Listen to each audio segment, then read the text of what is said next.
The Scottish Police Federation is calling for greater stop and search powers to prevent young people from carrying knives. It comes after two teenagers were cleared of murdering 15-year-old Amen Teklay, who was stabbed through the heart with a sword in Glasgow in March last year. The Scottish Police Federation says frontline officers aren't allowed to carry out the searches required. We'd like to see police officers to be able to see somebody and be able to stop and search them, and if they're carrying a knife, then we'd like obviously them to be caught.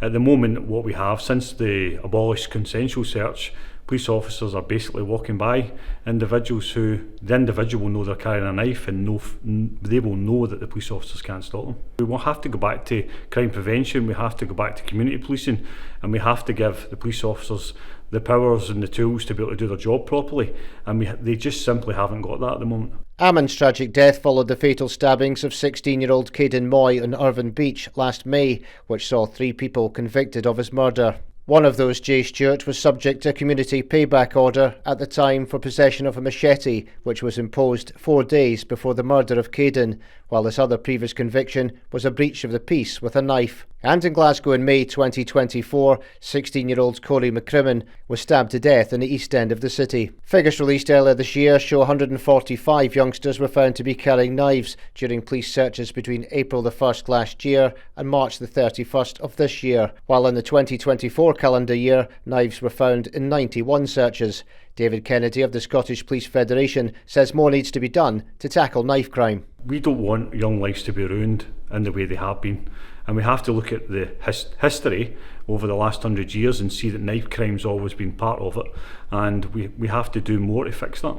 But on top of that, we also need crime prevention, we need to be going back into schools, we need more police officers in the street, and we need to actually get a grip of this, because as time goes on and as the years go by, we're not in a good position. But just last month, Scottish First Minister John Swinney says the government are taking a range of measures to tackle the problem of knives on the streets. The government has in place a range of different steps that we take to try to eradicate knife crime.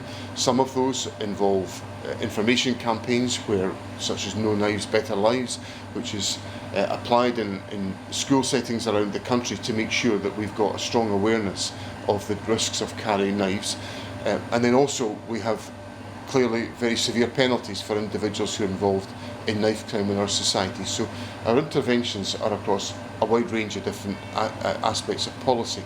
We are always open to looking at what more we can do to tackle knife crime, because the recent tragedy of the Caden Moy case, for example, which is a heartbreaking case, and I extend my sympathies to his family, is an illustration that we should always be finding more measures to take to tackle knife crime. And Scottish Tory Justice spokesman Stephen Kerr said the Scottish Government's policies had weakened deterrence. Following the tragic loss of young lives to knife crime, ministers should be doing everything possible to educate young people about the devastating consequences of carrying a blade and to get deadly weapons off our streets.